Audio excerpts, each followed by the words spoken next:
Yes, ma'am. Let's start.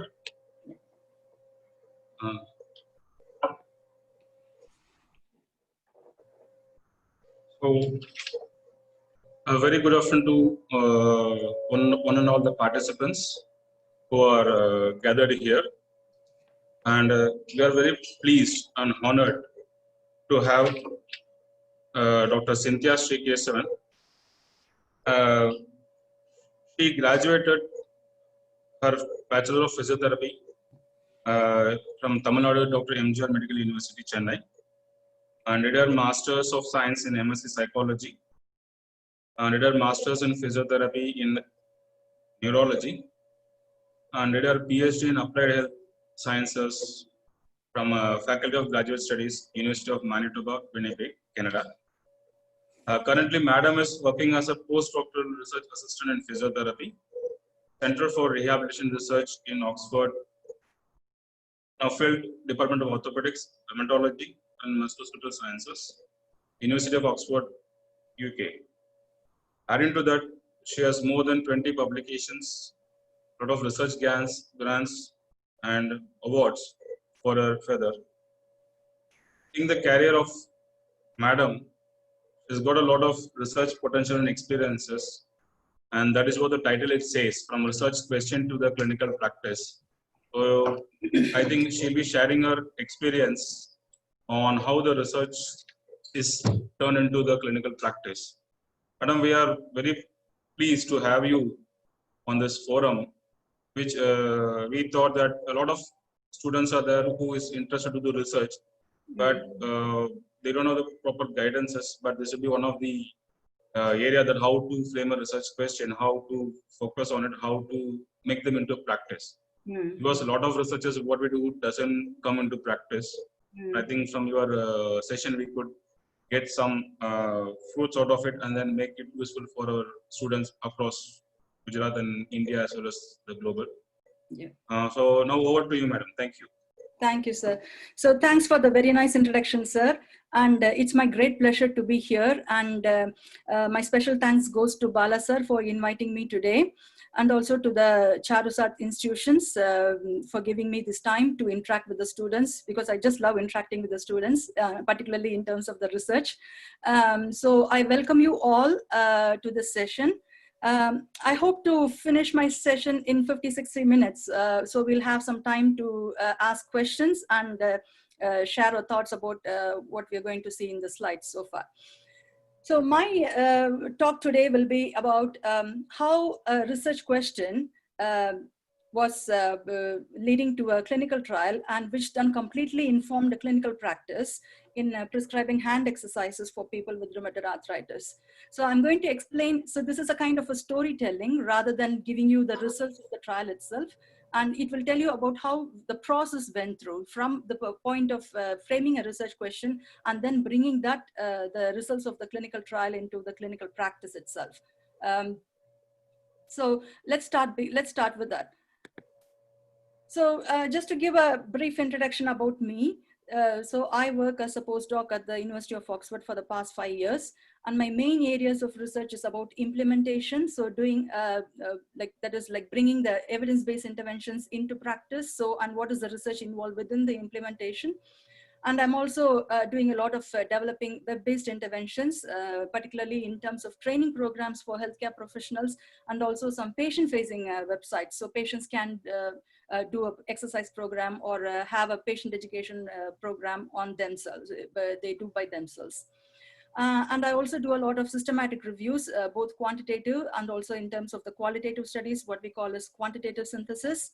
And I also do conduct qualitative studies, involved in part of the qualitative studies in some multi-center trials. So right now I've just finished doing a qualitative study in a national level trial in frozen shoulder. And right now I'm involved in another trial with low back pain patients. So this is just a brief introduction about me. And the outline of this session is like, I'll be beginning with a brief background of the rheumatoid arthritis, and I'll be introducing to the ISARAH exercise program. So that stands for Strengthening and Stretching for Rheumatoid Arthritis of the Hand. And then I'll be talking a bit about the ISARAH clinical trial. And the majority of the session will be about how that clinical trial findings were translated into clinical practice. So before moving on to the further slides, I would like to acknowledge the funding. So we received NIHR funding. So NIHR is the National Institute for Health Research, which is the authority for health research in UK. So the trial was funded by this particular organization. And the work I did for the implementation of this ISARAH program into practice was funded by the Clark Oxford. And there were a lot of people involved in the projects. So I would like to thank the therapist and the patients with rheumatoid arthritis, and also the professional associations like the British Association of Hand Therapists and National Rheumatoid Arthritis Society, United Kingdom. So these are the people who are instrumental in coming up with these projects. So just to begin with the background of the rheumatoid arthritis. So we all know that rheumatoid arthritis is a chronic systemic disease, isn't it? So it affects mainly the synovial joints, and more particularly, like in 70% of the people, the small joints of the hands and the feet are involved. And in spite of the medical advancements in the drug treatments and early detection itself, there are still a good proportion of people who have difficulties in everyday activities. And these are some of the examples of the activities that we actually take it for granted, but people with rheumatoid arthritis have tremendous difficulty doing these things. Just starting from a kind of a fine task like turning a doorknob, turning a door key, or cutting vegetables. So all sort of fine to gross activities of daily living is completely affected, and that impacts on the quality of our life in terms of the work they have to do, in terms of the recreational activities, and the normal life they lead on a daily basis. And we also know that the grip strength, the hand strength is comparatively very less, like maybe around 40 to 50% when you compare it with the people who don't have rheumatoid arthritis. And the main symptoms will be the pain, the joint swelling, and which also leads to deformities and joint laxity. So all sort of things. So this is all something that you know. So I'm just going to move on to the next slide.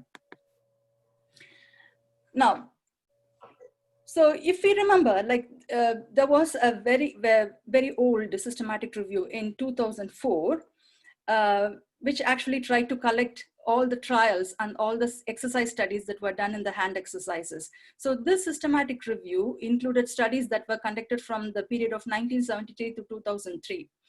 And what the systematic review found was in all the studies that were included, there was a mix of exercises that were given. So either the researchers were giving flexibility exercises, or they combined the flexibility exercises with some modalities. Some are giving a flexibility and strengthening exercises. So all sort of mixture of things were there. And these studies did not measure how people adhered to the exercises throughout the study, and what were the adverse effects of the exercises, and also the long-term effects were not evaluated. So these were some of the prime things that came up from the systematic review. And the systematic review was also not able to combine all the data from these studies, because each study was completely different to each other in terms of the treatments that they were giving, in terms of the outcome measures they were using, and also the time points they were using. So some studies were just 3 weeks whole of duration, while some study there was one study that was around 4 years of duration. So you can't compare and put it together as a summary data. So what this systematic review concluded was, they were left with a conclusion of there was no strong evidence whether to support that hand exercises can be given to rheumatoid arthritis patients. So during these days, what we, like in practice wise, therapists were doing is, like therapists, they gave exercises based on their own knowledge of the rheumatoid arthritis and also their clinical judgment. So we don't know, we didn't have a proper exercise program, and we didn't have a strong evidence to claim that exercises would be beneficial. So what could be done in that case? So there is nothing, there is no evidence at all, and there is no consensus on what exercises to give. So this was something that the NIHR, the National Institute of Health Research, was concerned about.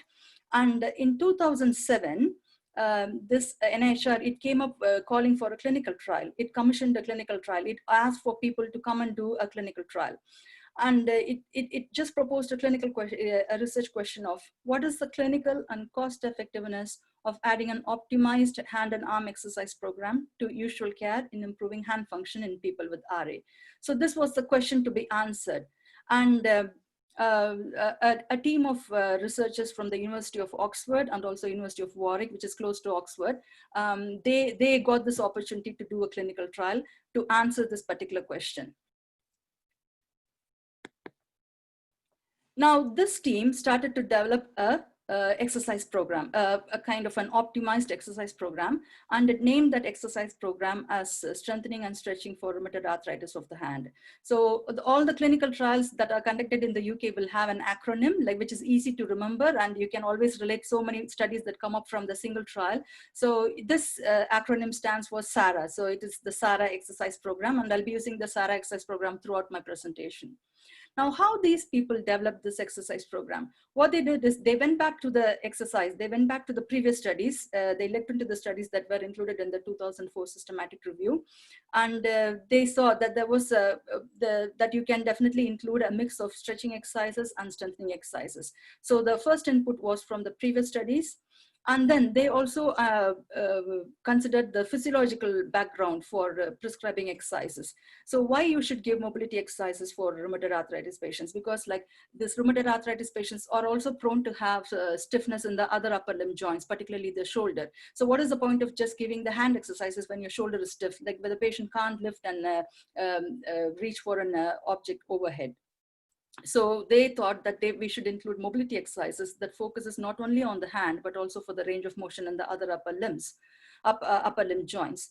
And also another particular concern was about the adhesions that happens in the flexor and the extensor tendons because of the rheumatoid arthritis. So it is important that you should definitely include a component of the tendon gliding exercises for the stretching part of the program.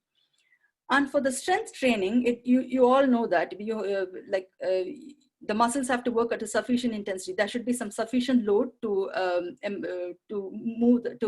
work the muscles harder, so it becomes stronger, isn't it? So they went through the principle of overload, the duration, and the individualization, all the basic concepts of prescribing the strength training, and they considered these two things for prescribing a combination of mobility and strength exercises.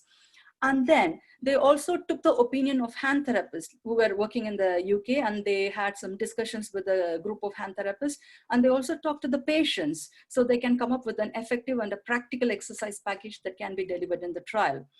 And so based on the previous studies, based on considering the physiological aspects and considering the opinions from the patients and the therapists themselves, so this package was developed.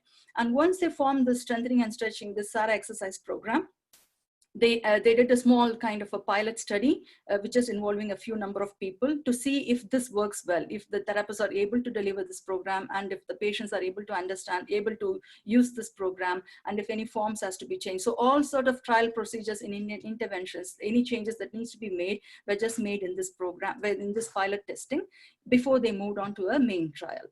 So this is how they developed the SARA program. So if you want to know more about how this team developed this SARA program, there is a complete publication where you can access for free.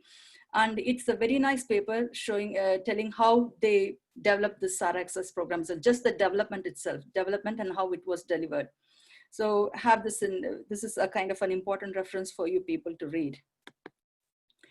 And then, so once the SARA program was developed, the next thing is like you need to plan your trial, and planning a trial takes years, like even 2 or 3 years, to design a trial, because it's going to be a mega trial and it has to be done very carefully and very careful planning, and it has to go stepwise, and it should include everything, every important things that should be considered in a main trial.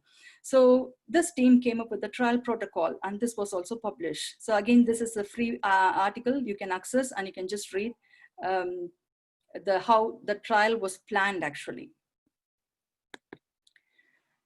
Just to give a bit of how the trials work in UK is like, so this is the roadmap for conducting the clinical trials in the UK. You can see how it's been very systematic, how much of effort is needed, teamwork is needed, and each and every step, a structured way of doing things. And it's important that you also have the components happening across time.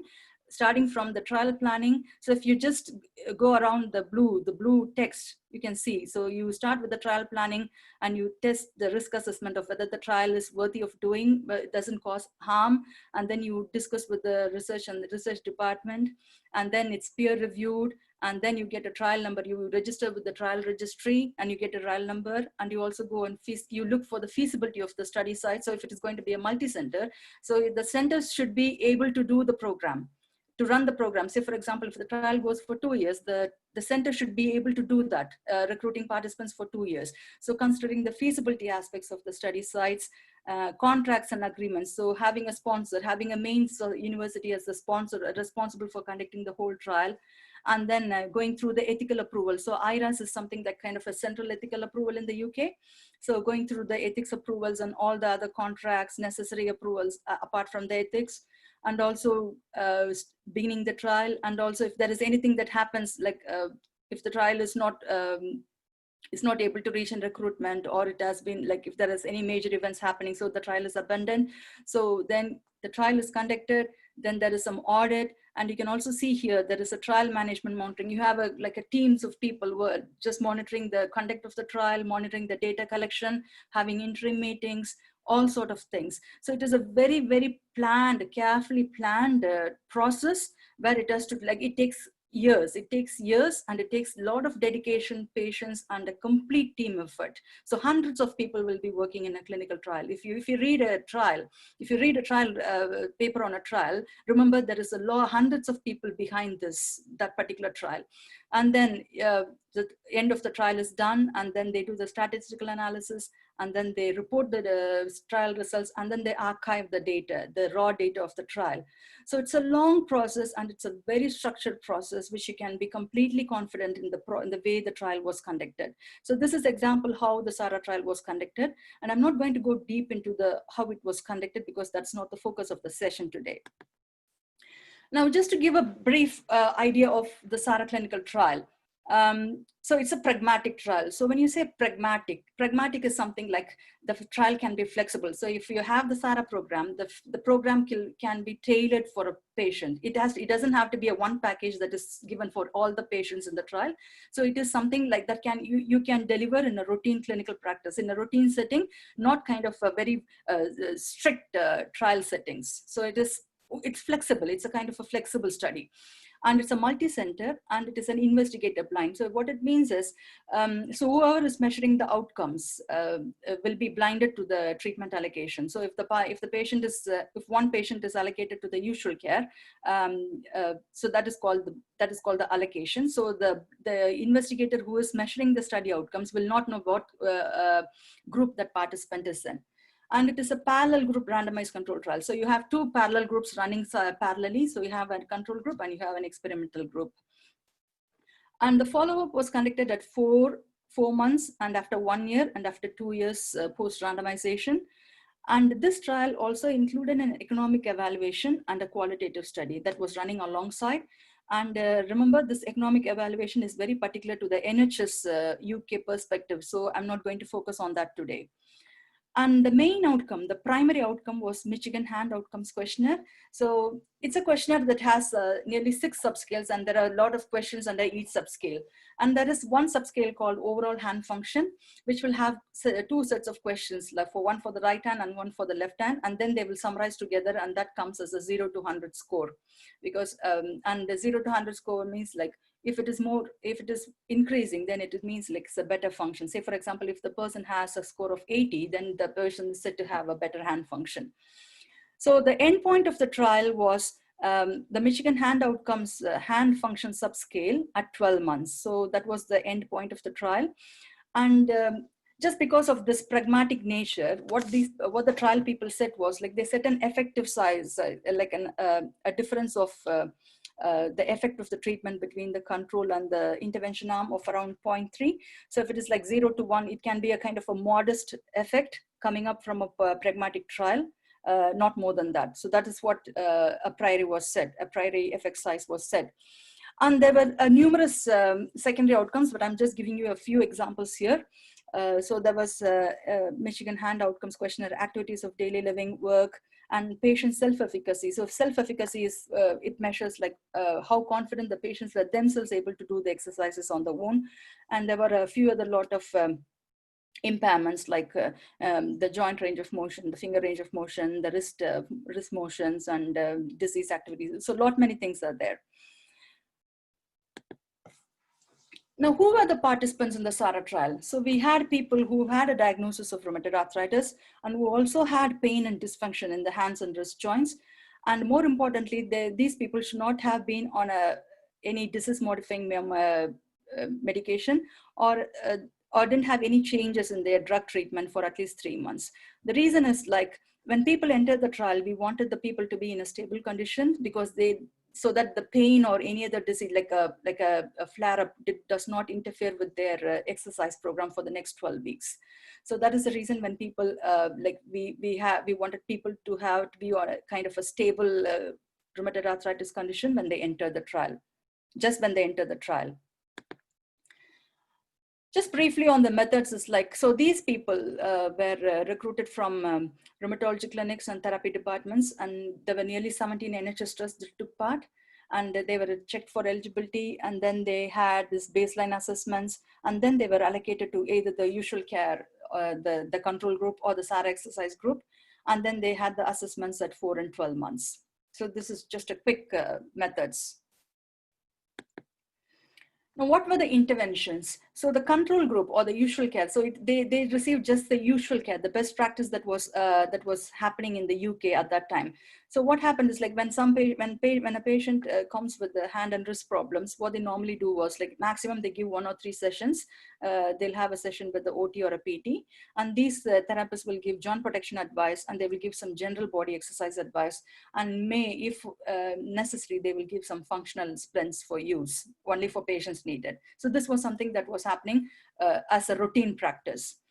And the experimental group received this 12-week SARA program. So what happened here was, this was an add-on to the usual care. So you had the usual care, just like the people had in the control group, plus 5 additional sessions of supervised exercises.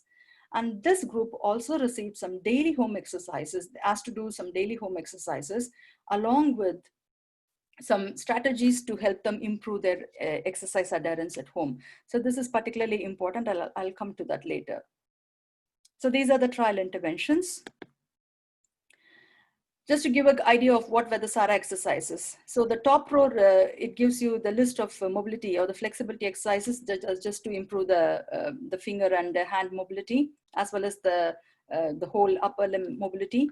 And the bottom row is about the strengthening exercises, just very simple straightforward exercises, finger pinch for pinch strength, squeeze fingers, hand squeeze for hand strength, and the wrist backward bends for wrist extensor strengthening.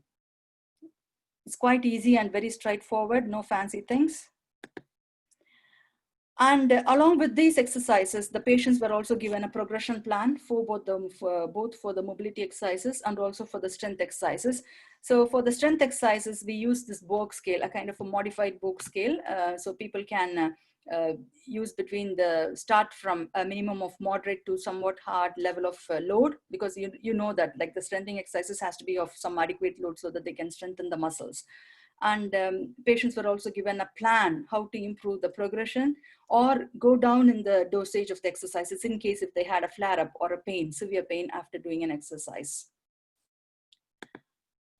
So this is very important part of the SARA program. So we know that like if we give an exercise program, we give only just the exercises, but we don't consider whether people will be able to do at home, we don't encourage whether they have to do at home. So those sort of things. And it is always difficult for people to adhere to the exercise program. It's always hard. And there is strong evidence to say that. So what this program had was like some behavioral strategies. Now, what do you mean by behavioral strategies is like the main aspect, the main purpose of having these strategies is to increase the intention of adhering to the SARA exercises. So when you have an intention, so that intention will be changed to a behavior. So we were trying to see if we can increase the intention and just direct that intention to change the behavior and make them exercising a habit for these people. Not by like kind of a forceful habit or something. It is something that comes up very naturally, and we train them to do that. So for that, we asked patients to set some functional goals. So when patients came to see the therapist in the 6 visits in the 12-week program, they were asked to set some goals for them, like kind of goals that are specific for their hand function. Say, for example, if I'm an office worker, computer typing is a very important task for me. So I want to set a goal that I want to get back to my computer typing as soon as possible in a particular time. So that is a goal that is important for me. So I sit with my therapist when I go to visit my therapist, and I set that goal, and I have that goal and I link my exercise plan to that. So you have a goal, you have a desired outcome, and you also have a plan for your exercises. What is meant by action planning? So your action planning is something like the therapist again works with the patients to plan the exercises at home. So when and where to do the exercises. So if you have a clear plan of when you're going to do the exercises and where you're going to do your exercises at home, so that's a kind of a plan that can easily link with your desired outcomes or your functional goal, isn't it? So that was planned with the therapist, and even in the trial that there was a signed contract even between the therapist and the patient that they agree on this. So I've given you these exercises, you're now going home. So this is your goal, and this is your when and where you're going to do your exercises as we discussed. Now just start doing it. And if you have any difficulties, come back to me and we will discuss it in the next time when we meet. So those sort of things. And then patients were given an exercise diary so that they can tick the number of exercise days they were doing, like in the marking in a calendar. So that gave them a feedback. So when they take that exercise diary to the therapist in their visit, so that gave them a positive feedback from the therapist. And the calendar also gave them, it was a tool for them to self-monitor how many days they were actually doing in a month. So that sort of thing. So you can monitor yourself. The patient can monitor themselves. And then confidence building. Some patients may be very confident doing the exercises at home regularly, but some patients may not because of the time commitments, because of the family issues and everything, or because of the lack of motivation even. And so this program had some strategies to improve the confidence. So the therapist spoke to them and asking them the barriers and facilitators that could be happening in the home environment. So the barriers could be like picking up the children or lack of time, office work, so those sort of things. So just finding a solution to identifying the barriers and finding a simple solution that can nullify that barrier. And if there is something facilitating, making use of that facilitating factor more rather than focusing on the barriers. Say, for example, I spend a lot of time with my friend, so that can be a facilitator. So when you're with your friend, just tell your friend to remind that you do your exercises daily. So that is a kind of facilitating thing. So identifying barriers and facilitating factors that can hinder or actually facilitate the exercise adherence at home. So that was another strategy that was used.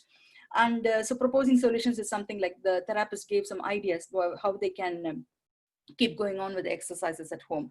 So this behavioral strategies is something like it's as important as the exercise component of the SARA program. It is not just an add-on, it is a core component of the SARA program. Just remember that. So the trial results were published. So the trial was done. So the SARA program was planned, the protocol was published, and the trial was conducted, and then the trial results was published in the Lancet. So the Lancet is the topmost medical journal which will accept the high quality studies. So the journal, the SARA exercises results were published in this journal. And I'm giving you just the primary outcome. I'm showing you just the primary outcome results. So if you can see these two line graphs. So the blue one is the control group and the orange one is the SARA group. So if you see from the baseline, both groups were similar in their primary outcomes. So you can see on a scale of 0 to 100, the control group had 52.1 and the exercise group also had 52.1. And if you see the control group, at 4 months, there was a difference of 4.4 points. So it was around 56 points at 4 months, and it was around, again, like 56, 57 points at 12 months. But when you see the orange one, it starts from 52, and then there is a difference of around 60 points. So what I mentioned in that yellow box is the difference compared to the baseline, mean change from baseline. So the actual score, the hand function score was around 60 at 4 months and was around 60 again at 12 months. So you can see the difference was like kind of a double compared to the usual care group, isn't it? So this is something that happened. And at both time points, So you remember that there was an effective size, a prior effective size was set. So we were able to reach that 0.3 effect size, which was sufficient to have an important change in the hand function of the people who undertook the SARA program. So that was actually happening. That actually happened. So what we thought would happen actually happened in the trial. And other key findings is like, very important thing is like, remember, it is not just like you have to prove that some exercises were effective. You have to say that the exercises were not harmful as well, because there was always an idea just before the SARA trial, there was some kind of a hesitation giving the strengthening exercises for rheumatoid arthritis hands, because like we always have a feeling like if you give strong exercises for the hand, it may aggravate a flare up, or it may aggravate the instability of the small hand joints. So there was some there was no confidence, there was no a strong confidence in prescribing strengthening exercises. But this trial, it just came up with the finding that there were no adverse events relating to the treatment happening. And there was no deterioration happening in the pain. So the pain remained stable, and there was no up at all. There was no worsening of pain in either group. And people who rated themselves like, I have improved a lot, so that kind of statements in the SARA exercise program was comparatively greater in the SARA group compared to the usual group. And the people were very satisfied compared to the usual group. And the proportion of the people who reported doing the exercises on a regular basis was comparatively greater in the SARA group. So you can see how many people. So at 4 months, there were 88% of the SARA exercise group doing exercises regularly at home compared to 66%. So these usual group patients, they were doing some general body exercises, and they had like 1 or 2 exercises for the hands they were doing as part of the advice they got from the usual care, and not specifically on the hand exercises. And at 12 months, you can see there was a comparison of 70% versus 59%. So these are some key findings, and there are a lot more secondary outcomes, which I'm not discussing here, but I'll be directing you to look into the Lancet paper. So that is again a free article, you can just go through it. So as I said, so there was a parallel qualitative study. So we interviewed the trial participants, and so this was the publication. So these participants, it was a small number of participants. So these patients were satisfied with the program, and they prioritized that establishing a routine is very important. So they have to, so they can keep going with the home exercises. And the therapist played an important role, and the behavioral change components played an important role. And they also highlighted that patients themselves have to develop the confidence and the skills so they can either progress or regress the exercises, change the progression model in terms of the symptoms happening. So if the symptoms are very bad, if they are having a bad day in terms of the symptoms, they should know how to bring the exercises down. So they should have that confidence, they should have that knowledge from the SARA program. And the very common barriers was like because of the competing priorities in life, or sometimes with the flare-ups, or sometimes when they had changes in medication. And so these were some common barriers that people reported. And the very important thing that came up from the qualitative study was like people were feeling that they had an empowerment. They were empowered to do the exercises on their own, and they had some kind of an ownership of their condition, taking control of their own condition by learning the SARA exercises, by able to adjust the SARA exercises on their own. So this is a very nice quote saying how a patient felt empowered by doing the SARA exercises on her own.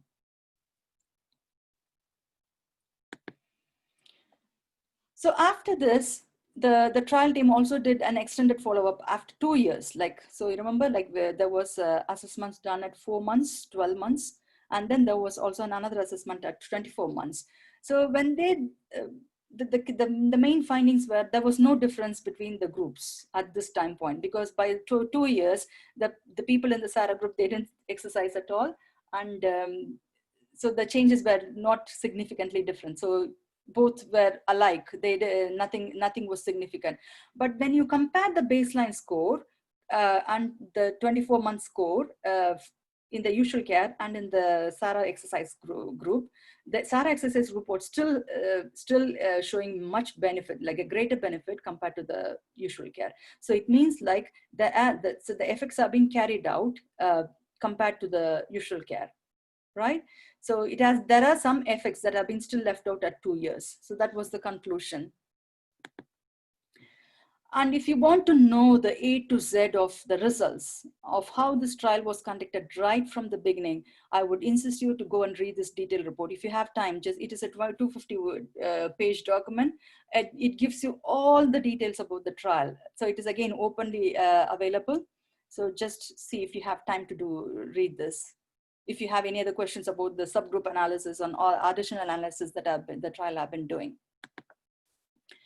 There was also another paper called Mediation analysis. So what we did was, so this is where I started being part of the ARIP program. So I just joined when this paper was published.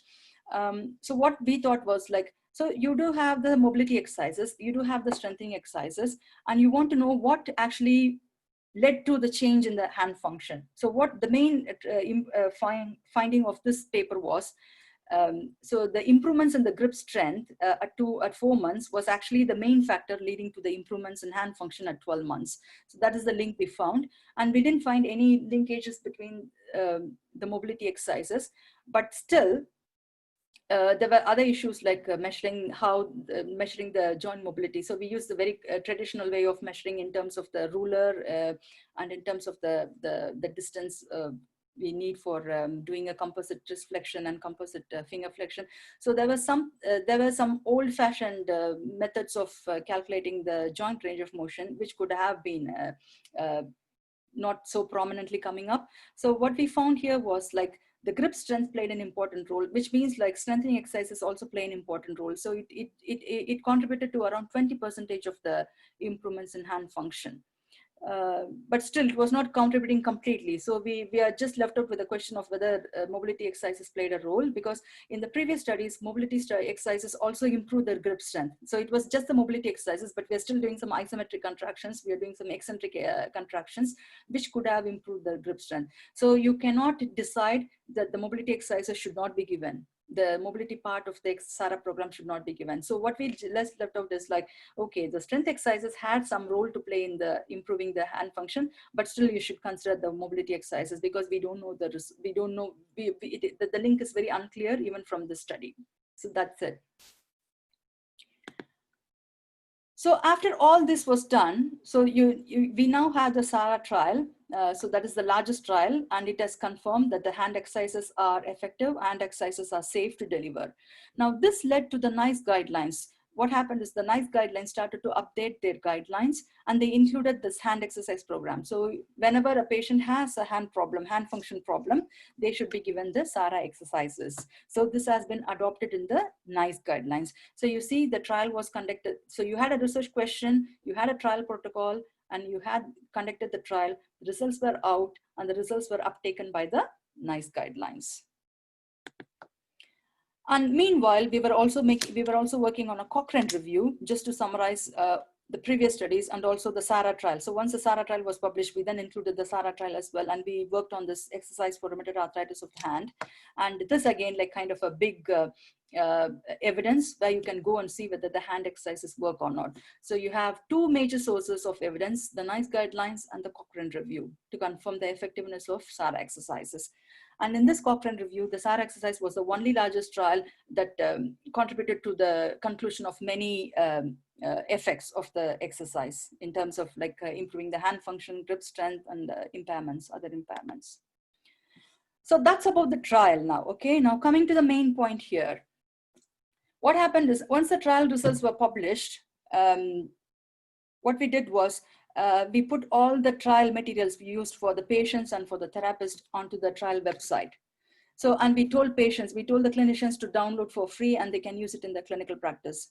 And people did download it, and when we went and surveyed those people who downloaded the materials, and we asked them whether they actually used it in the practice, but it was not happening.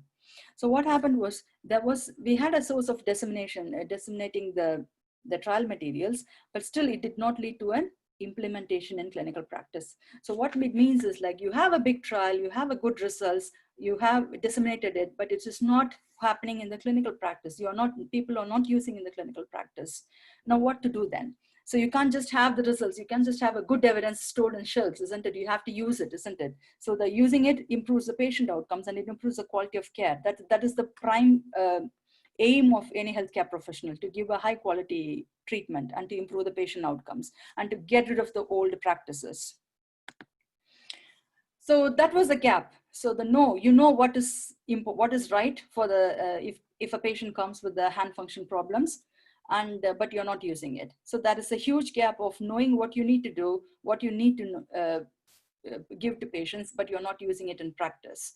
How to fill this gap? So this is where I started being part of the implementation, SARA implementation. And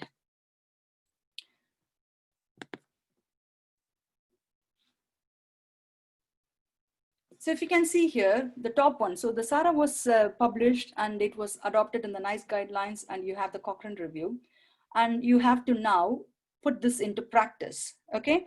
Now how to put it in practice? So we thought of two different ways, two implementation strategies. The first left side was ISARAH, which was training for healthcare professionals, okay? And MySARA is something, an online program, SARA program for patients directly. So patients can just directly log in and do the exercise program for 12 weeks. So it's an online version of the SARA program, okay? Now, let's concentrate first on the ISARAH. So train the trainer. So anyone who's treating the patient, who's treating a rheumatoid arthritis patient, who's prescribing exercises for the rheumatoid arthritis patient. So it can be an OT or a PT, or it can be a practitioner nurse, any one of the rheumatology care team. So you need to train them. So how to train them? So in the SARA trial, how we trained the physiotherapists, like people who were delivering the trial program in the study sites. So we had like a half a day face-to-face training sessions with them, like kind of 4 hours sessions with them. And we taught them how to deliver this program and what sort of forms to be filled. So those kind of things. But you can't do this on a national level with the limited amount of time, with the limited resources you have, isn't it?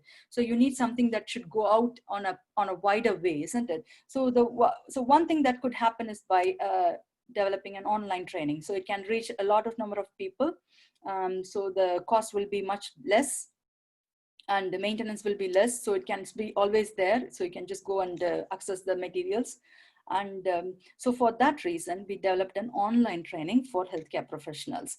So what we did was, I'll come to that later.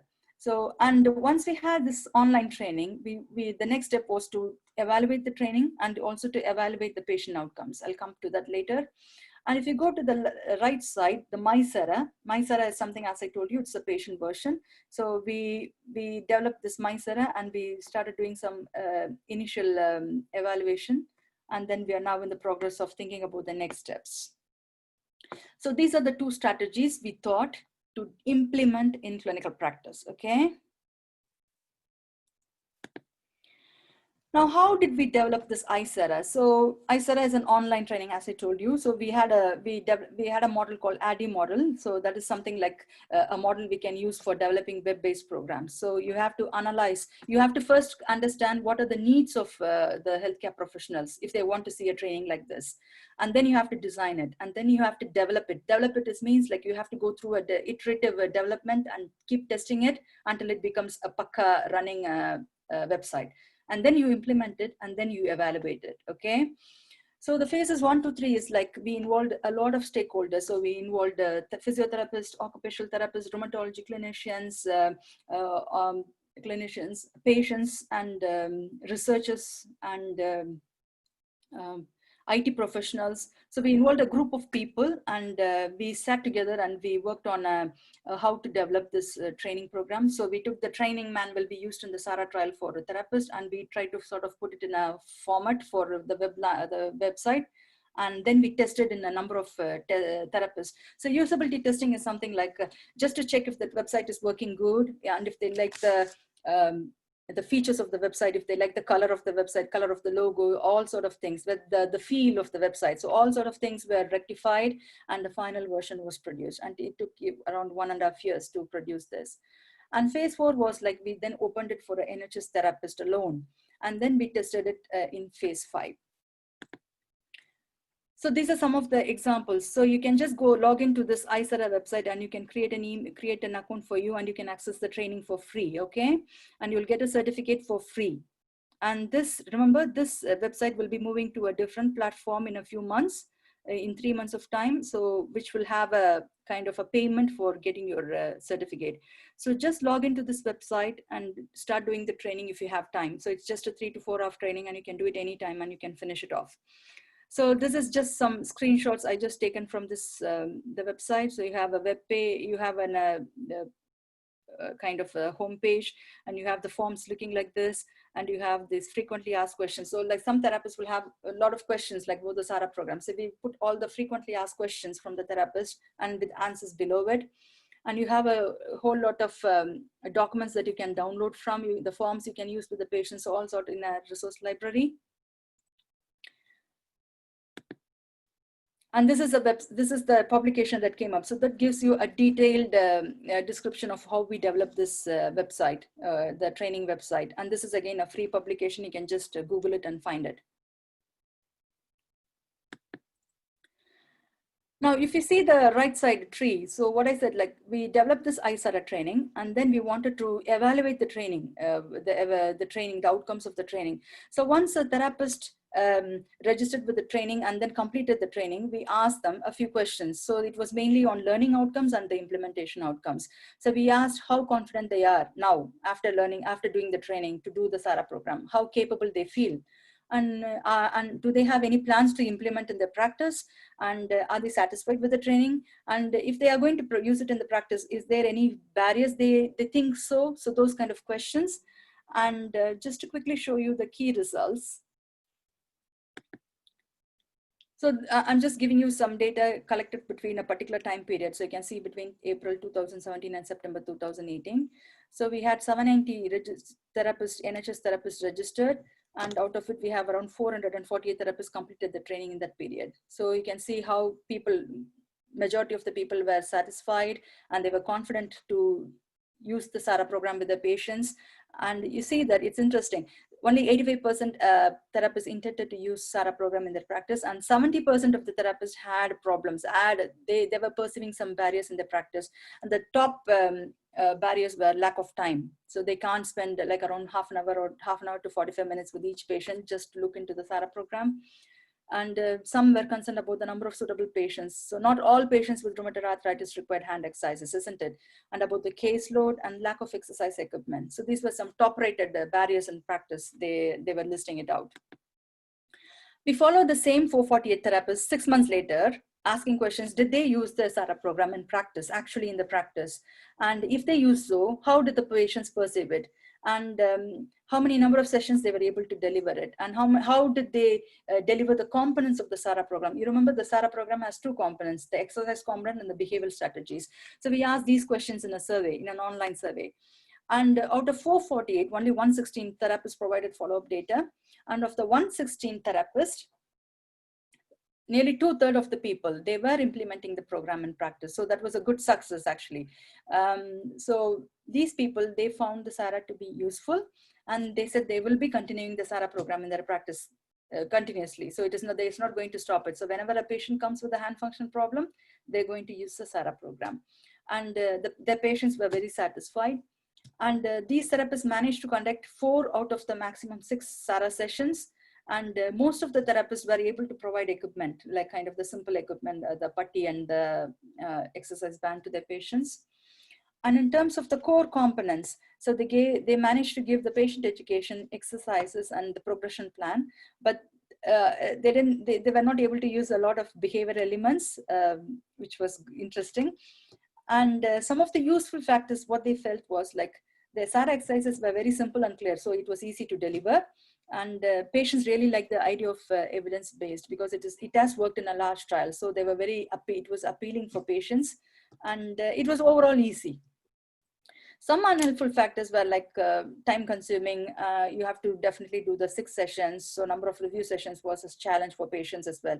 So even if it is easy for therapists to provide 6 sessions, some patients, like if they have other comorbid conditions, they have to come to the hospital 6 times. So that is a kind of a two-way problem for therapists as well as for the patients. And for some therapists, they feel like giving equipment to patients might be a problem if you're implementing in practice.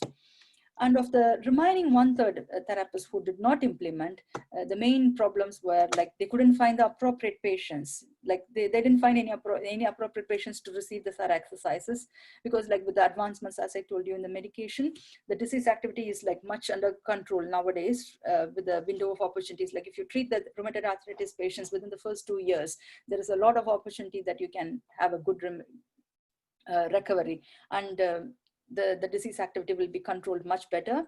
So appropriate patients, so they didn't have any hand function problems. Lack of time was another barrier, another problem they had, and that's the reason they didn't implement it. The main difference between people who used it in practice and who did not use it in practice was like these people who were implementing, actually they were treating a lot of rheumatoid arthritis patients on a monthly basis. Like they were treating 10 to 15 patients, so they had an opportunity to find a lot of patients who were suitable for getting the SARA exercises. So this is about the training evaluation, okay? In the same time, so if you can see in the right side flow chart, what we did was, as therapists were completing the training, the NHS therapists were completing the training, we started inviting them to test the SARA program in their patients, okay? And this happened between December 2017 and March 2019. So we asked this ISARAH trained therapists to go and deliver the SARA program in their routine practice, in their very routine practice. Nothing is tried. Like it's not something like they have to do 4 sessions or 6 sessions. So just go and do as it is in your practice. So there were around 16 trusts that took part, and 118 patients were enrolled. So this is something, a quick demographics of those patients. So these patients were very close to the participants that took part in the main trial. So majority were British females and with a mean age of 62 years. Now, just to give you an idea of how these clinical outcomes were, like you can see the hand function from baseline to follow-up, there was a 7-point change, which is again a kind of mirroring the results of the main trial. Pain did not improve, so that remains stable, which is again mirroring the results of the main trial. And the grip strength and of the right and the left hand, it was much better improved in this study compared to the main trial. So there was a good improvement, which was encouraging. So this confirmed that even if the SARA program, so it behaved the same way, even if you give it in a routine practice, okay? So that confirmed, the kind of a double confirmation that the SARA exercises works and it is not harmful. So if you can, so that is how we developed the ISARAH training for therapists, and we evaluated in terms of the training, and we also evaluated in terms of patient outcomes, okay? So all that were confirming, were pointing towards positively towards the results of the SARA trial, which was very encouraging, okay? Since last year, we have been opening the ISARAH for all the healthcare professionals who were treating people with rheumatoid arthritis. So anyone can register and do the program for free. So far what we have is, so we made a really good global impact here. So we have around 1,200 people from the NHS itself registered with the program, and we have around 1,800 people registered from 64 countries. So people are doing the program now. And we also had opportunities to translate the SARA patient text material. So whatever you need materials, say for example, the exercise booklet, the forms for behavioral strategies, the pain scale. So all sort of things were translated into these following languages. So Tamil is there, Turkish, Japanese, Hebrew, Brazilian, Portuguese.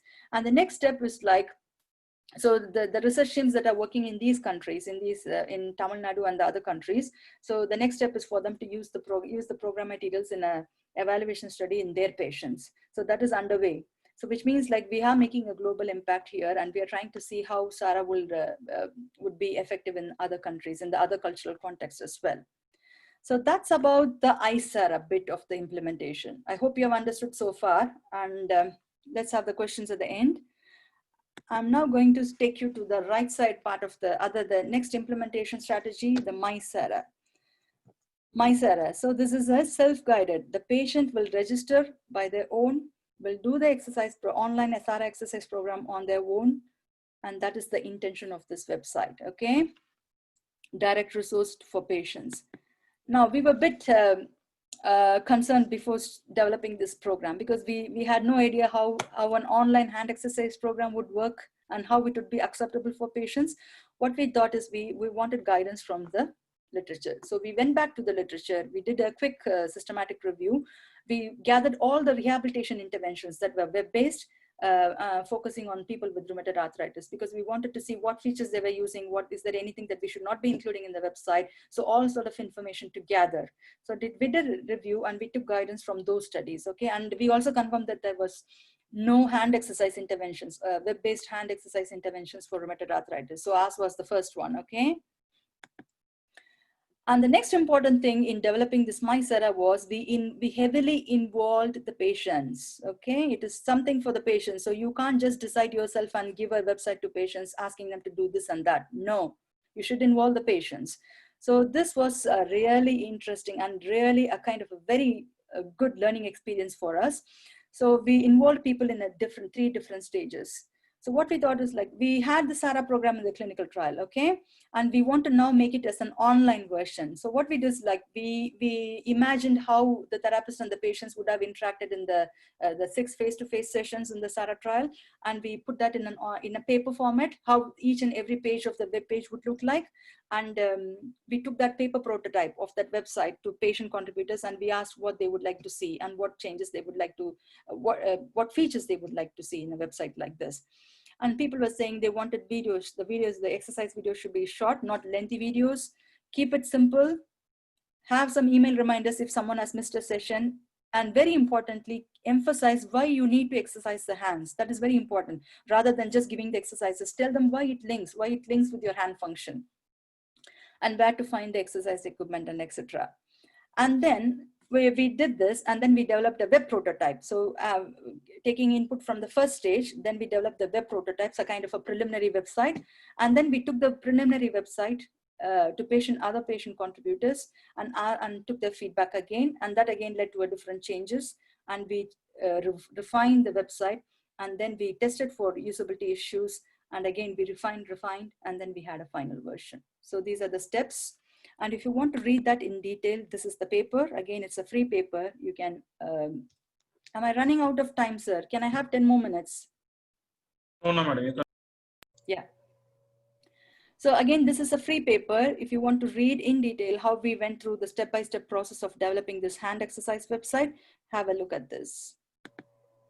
So these are some screenshots I'm just quickly showing you. And you can see we use a very plain English, very kind of a managed white space, not too busy, easy to read, so those sort of things. So it is like kind of, we use some user-centered principles, like something that is easy for people to understand, easy for people to read and perceive, rather than putting a lot of text information and lengthy videos, okay?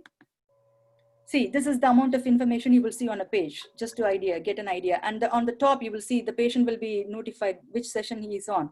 So session 1, and then if they complete session 2, that will be colored. So those kind of reminders, and they'll also have some progression bar within each session as well. And they'll have more information about giving some extra links. If they need to have more information about the splints, we'll be just linking them to external links. Videos telling them how to protect the joints in their daily activities, how to do an exercise, each and every exercise. So we had an exercise name, we had an exercise instructions, and we had a quick video. So that was just enough, and people really liked it. So this is an example of an online pain scale. They just have to slide the bar across the scale and just submit it, and that gets saved. So this is their exercise planner, when and where they will do the exercise and their goal. So they'll just submit it, and they can come back and change it if they need to.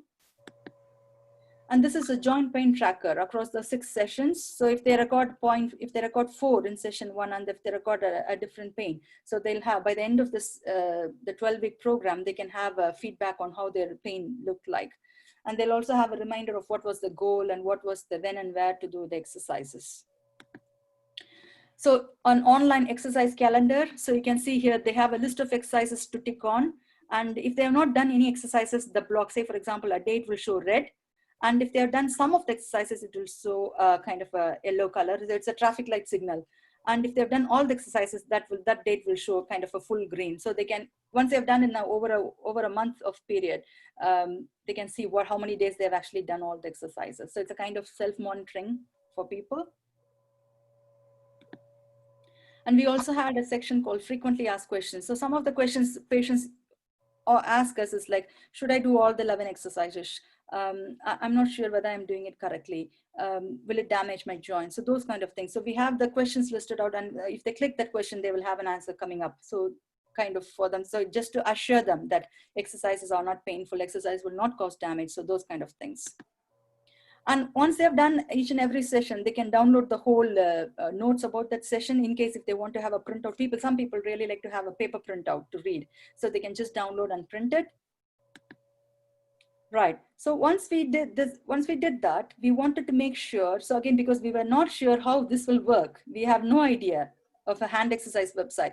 So we thought we will do a quick, a small proof of concept study to understand whether it will work or not, whether people will actually accept it, whether it will be feasible to do it, whether it is safe to do it. Okay. Because you're giving the whole ownership of the exercises to the patients. You're not doing anything. There is no therapist involvement at all.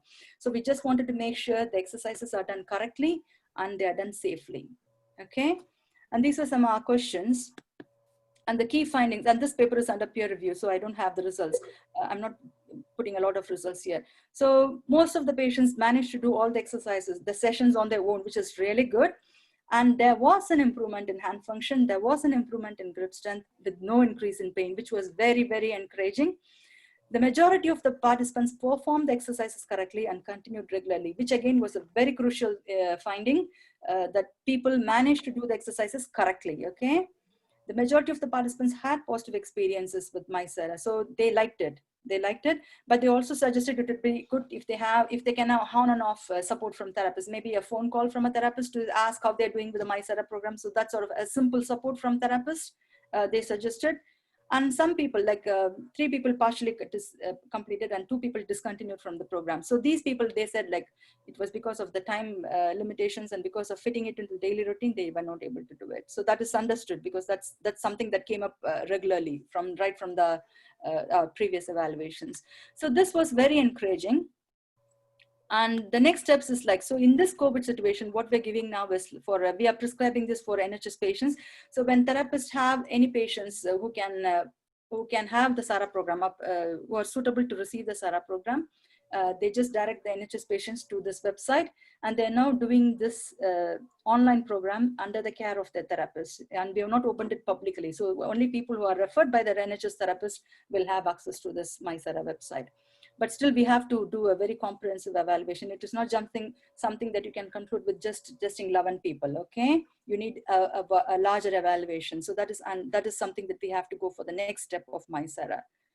So that completes the whole flow chart. So you can see from the SARAH trial, the 2 implementation strategies, training on online training for health professionals and a direct resource for patients, okay? And you can see how we progress through different implementation strategies. Now, I'm going to conclude here now. So this is how we moved from research question to changing the clinical practice in prescribing hand exercises for rheumatoid arthritis. So you can see we can start it with the research question that led to the SARAH trial. The results were published in the Lancet, were adopted in the NICE guidelines, and then we developed these 2 interventions, the implementation strategies, the ISARAH training for therapists, and this was launched. And MySARAH was developed, and that was also launched. And we evaluated both the ISARAH and MySARAH in the NHS settings. And now we are reaching the ISARAH training in a global way. So you can see the timeline, how much it took starting from a research question to using it in practice. So there is also a claim that people say like it takes around 17 years to use an evidence-based intervention into actual practice, but actually this was something that we did it in a quicker way, like in 3-4 years. So this is a kind of a success for the SARAH program to be used in practice.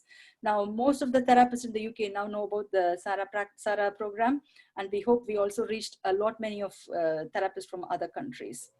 So this is how we led from a research question to informing clinical practice, okay? So this is not for profit model, it is something that is sustainable, and this evaluation keeps going internationally.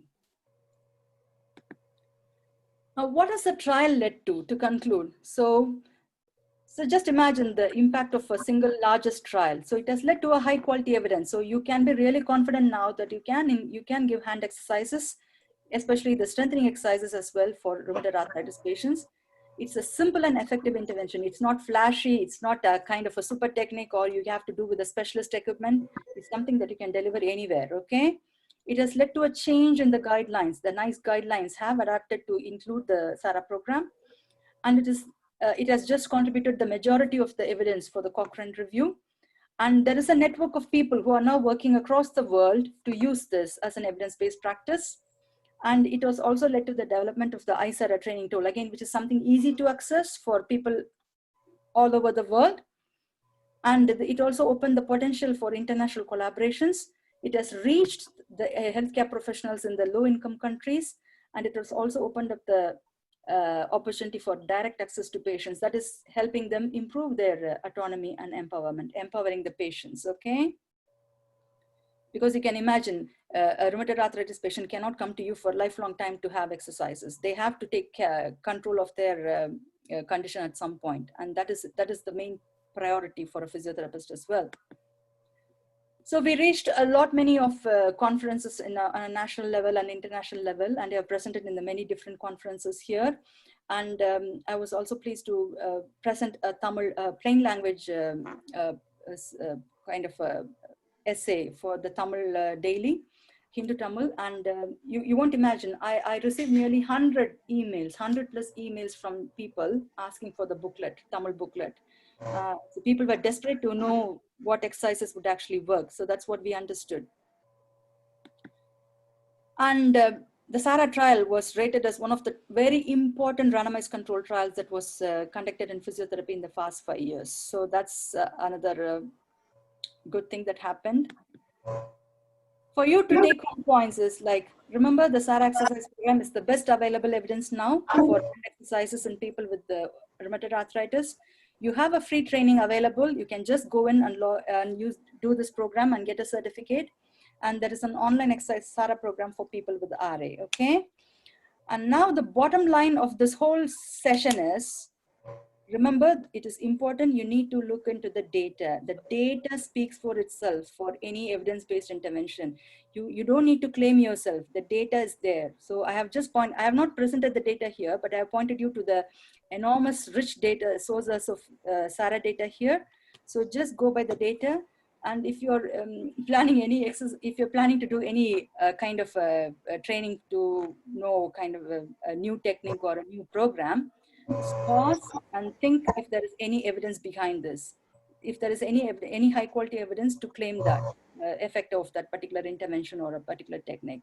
So use evidence as your, go and seek for evidence, seek for high quality evidence before you find something, before you're like fascinated by something that is going to work or not, okay? So an evidence-based intervention will have a strong publication record like this SARA program, okay? If you can go and see that. And it will be definitely highlighted in some guidelines, and you can be reliable. It comes from a reliable and a credible source of people, okay? So that's where I want to conclude. If you have any questions, or if you plan to do a kind of evaluate the SARA program in Gujarati people, or as a part of your MSc project or a PhD project, just get back to me and I'll be able to assist you with your with the protocol and the forms as well. So if you have any questions, feel free to contact us on these emails, okay? And thank you for your time. Thank you, madam. Thank you, madam, for your nice presentation. So before going to my remarks, I just want any questions from the audience, participants. You can just put your questions in chat box, or if you want to ask, you can unmute your mic and then you can ask. Madam, I think we can close down the slide. Oh, close the slide? Okay, give me a second. Any questions from the participants?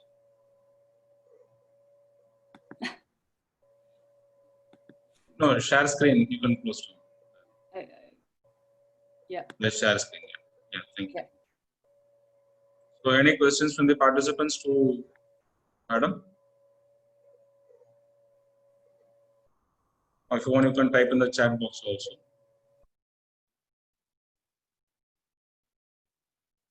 Meanwhile, just want to put my question.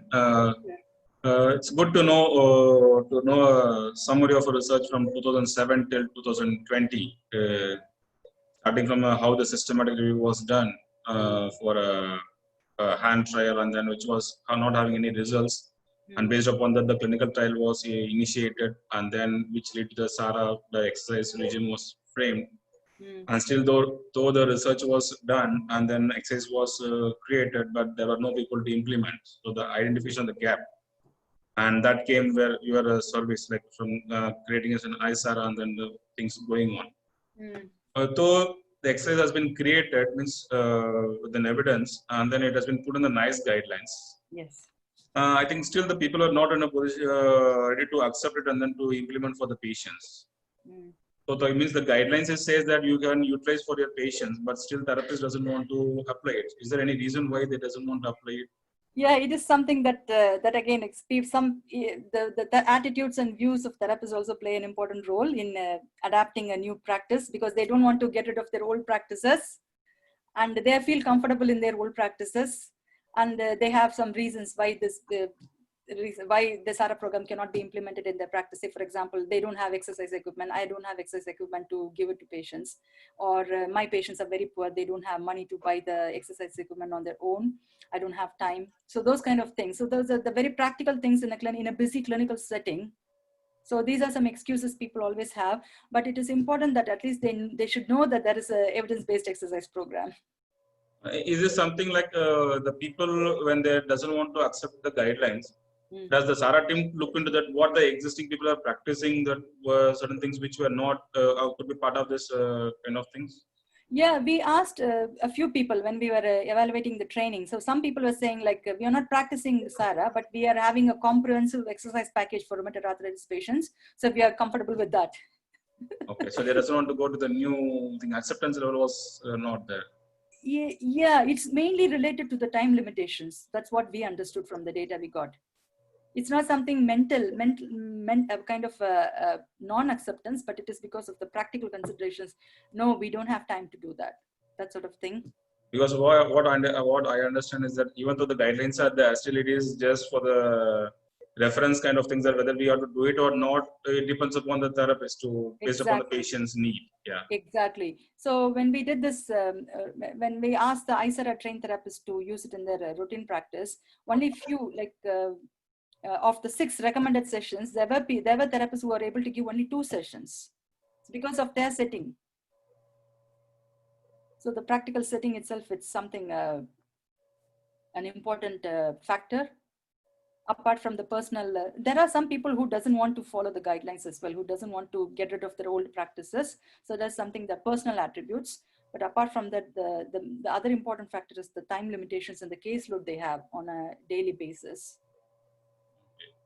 I think one thing just wanted to note, because of that, to pursue the research from one person to other end, like continuation of the research, I think it requires a lot of time and then the perseverance to continue the process, everything. This is what I could see from your research, like for the past 4 years, say from 16 to 20, most of which is coming with a lot of small things that keeps on going on. I think that kind of things also should be needed for our researchers. I think that is the one part where I think somewhere where you people can play as a role as a mentors for the other people, like how to develop a program, how to plan out the things. I think that would be helpful for the audience, I think the students or the other participants. And then there are a few questions, madam. You could read from the chat box. From Article Arif Muhammad. Yeah. I use some of the components of SARA for my patients who have affected epilepsy when they go standard. And why did these were no measurement scale?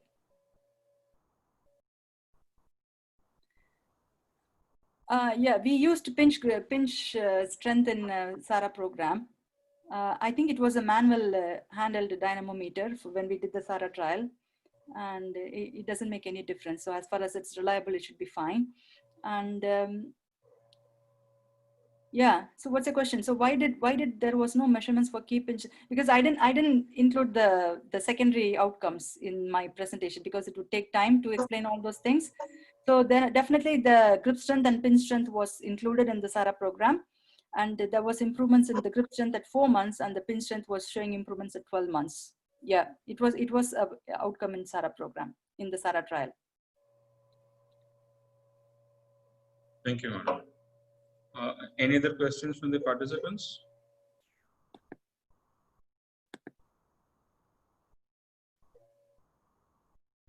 But, another question I just wanted to ask is that you said like you've done a Cochrane review for the rheumatoid arthritis. So, what are the difficulties faced while doing the Cochrane review? So they said that because we hear from the people that it takes so much time to do a systematic review and then so much time to do especially with the Cochrane thing. So, what is the difficulties come across? So when I was involved in the Cochrane review, it was almost like it was partially done with my previous colleagues working on that. So people who were involved in the SARA trial were also doing this Cochrane review by the side, and I came in this like by the end of the Cochrane review. So it was already established. So we had all the data worked, meta-analyzed and everything, and it was something that a lot of time took for formatting the systematic review according to the Cochrane guidelines. So every Cochrane group will have their own format of guidelines to follow to present in a Cochrane review. So that took a little bit of time, and the corrections going back to the Cochrane and then getting their feedback and then changing revising the Cochrane review again. So that took a lot of time. Apart from that, it was fine. So we had a good infrastructure of researchers to work, a lot of people to involve, statistician help, so which was important. So that was fine, and only the time taken for back and forth reviewing between the Cochrane and us, so that took time. I think for one of the researchers to be more successful, like we should require a lot of patience. Yes. I think compare the data like from 2007 till 19, I think the data which shows that a lot of I think rheumatoid arthritis patients are there in UK. That is what is it reflecting? A lot of patients in the RA kind of things. No, in UK it is just 1% of the population.